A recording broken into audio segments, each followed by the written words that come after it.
जय हिंद दोस्तों। आज हम Bihar SSC inter level exam 2024 के बारे में बताएंगे कि आपका बिहार एसएससी का एग्जाम कब होगा। दोस्तों, आपको पता ही होगा बीएसएससी का रवैया सही नहीं है, क्योंकि 2014 में जो एग्जाम लिया गया था तो 6-7 साल बाद उस एग्जाम को कंप्लीट करवाया था। और पेपर लीक मामला तो बहुत ही आसान है बीएसएससी के लिए। बीएसएससी में धांधली बहुत ही आसान है, क्योंकि कोई भी ऐसा एग्जाम बीएसएससी द्वारा कंडक्ट नहीं करवाया गया है जिसमें धांधली ना हो। इसलिए दोस्तों, आप सबसे पहले अपना प्रिपरेशन को अच्छा कर ले।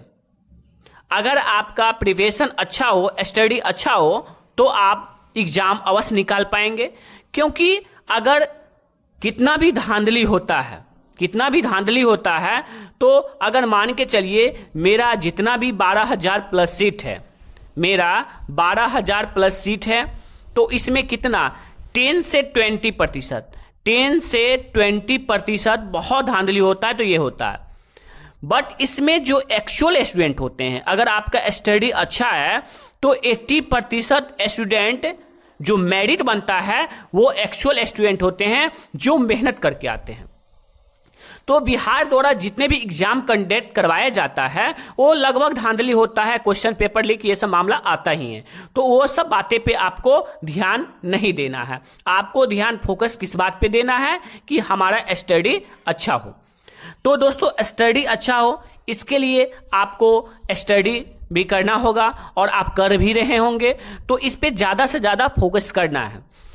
जैसे दोस्तों, अगर आपका 100 प्लस स्कोर अगर बीएसएससी में आ रहा है तो आपका समझिए मिनिमम क्वालिफिकेशन की ओर आप हैं, मतलब समझ जाइए क्वालिफिकेशन आप कर सकते हैं। क्योंकि बहुत सारे छात्र, लगभग 25 लाख छात्र बैठ रहे हैं एग्जाम में। कितने? 25 लाख छात्र फॉर्म भरे हैं।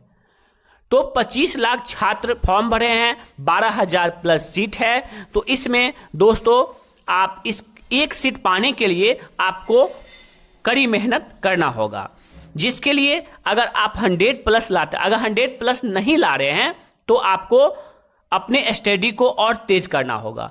क्योंकि बिहार एसएससी द्वारा कभी भी एग्जाम लिया जा सकता है। बिहार एसएससी कभी भी एग्जाम लिया जा सकता है। हम आपको एक डेट बता देंगे, जो मीडिया रिपोर्ट का डेट है, जो मीडिया रिपोर्ट द्वारा, मीडिया जब बीएसएससी के कार्यालय में गए थे तो वहां बताया गया कि इस माह के अंतर्गत एग्जाम लिया जा सकता है। वो भी ऑफिशियल नोटिफिकेशन नहीं है, संभावित डेट है। तो दोस्तों, सबसे पहले 150 क्वेश्चंस पूछे जाते हैं बीएसएससी में। आपको लाने कितने हैं? 100 प्लस मिनिमम रिजल्ट के लिए। क्योंकि 25 लाख छात्र भी हैं, तो 100 प्लस अगर आप नंबर लाते हैं तभी आपका रिजल्ट आने की संभावना रहेगी। जिसमें दोस्तों 85 जीके एंड जीएस क्वेश्चंस होंगे, 85 जीके एंड जीएस क्वेश्चन होंगे। तो कभी कभी सेट में आपको 75 क्वेश्चन भी जीके जीएस के मिलेंगे, कभी आपको 80 मिल जाएंगे और कभी 85 मिल जाएंगे। इसी एवरेज में 75, 80, 85 क्वेश्चंस जीके जीएस के पूछे जाते हैं। उसके बाद जो भी क्वेश्चंस हैं वो मैथ रीजनिंग के क्वेश्चंस पूछे जाते हैं। तो आप अभी से, अगर आप सीट प्रैक्टिस नहीं करते हैं, प्रीवियस ईयर क्वेश्चंस नहीं बनाते हैं, तो अभी से आप लग जाइए। क्योंकि एग्जाम डेट का कोई लिमिटेशन नहीं है, कभी भी आ सकता है। अगर मान के चलिए 10 दिन में आपका एग्जाम डेट आ गया, 1 महीना में आ गया, 2 महीना में आ गया, अगर आपका स्टडी अच्छा नहीं होगा तो आपका एग्जाम नहीं निकल सकता है। इसलिए आप सबसे पहले एक सेट प्रैक्टिस रोज कीजिए। एक सेट प्रैक्टिस रोज मारिए, और सेट प्रैक्टिस मारने से भी आपके रिजल्ट होने की संभावना बहुत कम है। क्योंकि बहुत सारे छात्र क्या होते हैं कि 1 से 150 क्वेश्चन बना लिए, फिर अगला सेट बनाया, इस प्रकार बनाते हैं। तो आप भी जो भी सेट प्रैक्टिस करते हैं या प्रीवियस ईयर क्वेश्चंस बनाते हैं, अगर मान के चलिए हम 150 क्वेश्चंस बनाएं, 150 में से हमें कितना 70 नंबर आया, तो स्टूडेंट ये 70 क्यों आया, इस क्वेश्चन को एराइज नहीं कर पाते हैं। हम 150 क्वेश्चन सॉल्व किए, हमको 70 नंबर आया, निगेटिव मान के चले 30 निगेटिव हो गया।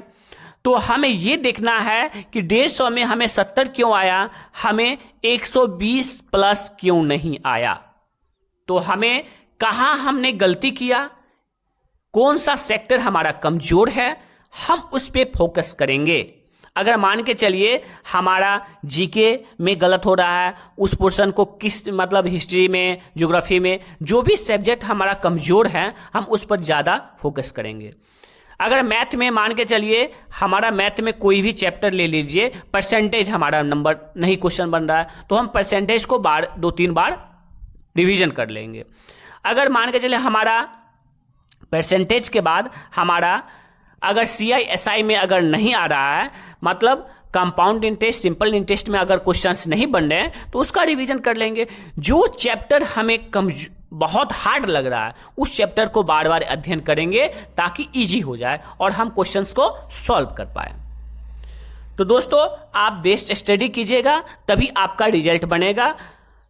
अगर आप सेट प्रैक्टिस नहीं करते हैं तो आज से करना चालू कर दीजिए, और अगर सेट प्रैक्टिस रेगुलर करते हैं और जितने भी क्वेश्चंस गलत होते हैं या जो क्वेश्चन नहीं बन पाते हैं उस पर अगर आप फोकस करके स्टडी करते हैं उस क्वेश्चंस के लिए, तो आपका अवश्य है कि BSSC का जो एग्जाम होगा उसमें 100+ नंबर आएगा और आप PT क्वालिफाई कर पाएंगे। तो दोस्तों मीडिया रिपोर्ट के अनुसार जो डेट बताया गया है 5 मार्च 2024 का डेट बताया गया है। 5 मार्च 2025 का डेट बताया गया है। दोस्तों तो आपको मन में होगा कि 5 मार्च में चला जाएगा, मार्च 2025 में चला जाएगा। तो ये तो मीडिया को कभी भी BSSC कार्यालय सही रिपोर्ट नहीं बताता है, या कोई भी जाते हैं धरना प्रदर्शन या कुछ भी करते हैं तो वो अपना एक टेंटेटिव डेट बताते हैं कि इस डेट में लिया जा सकता है। तो 5 मार्च से पहले भी लिया जा सकता है, मतलब 3 महीना के अंतर्गत, मतलब 3-4 महीना में अनुमान है या संभावित है कि BSSC एग्जाम ले सकता है। अगर मान के चलिए आप स्टडी कर रहे हैं 4 महीना के, ले लिए कि हमको BSSC 4 महीना में एग्जाम लेगा, 4 मंथ में एग्जाम लेगा। अगर मान के चलिए 4 मंथ में नहीं लिया, सपोज डेट मानिए 4 मंथ में एग्जाम नहीं लिया, तो 4 महीना में एग्जाम नहीं लिया, आपका स्टडी तो 4 महीना में बहुत मजबूत हो जाएगा। और जितना ज़्यादा स्टडी कीजिएगा आपका क्या है, रिजल्ट आने की संभावना उतना प्रतिशत की बढ़ोतरी होगी। तो दोस्तों आप लोग स्टडी करें। Thank you for watching. हम फिर मिलते हैं नेक्स्ट वीडियो में। जय हिंद, जय भारत।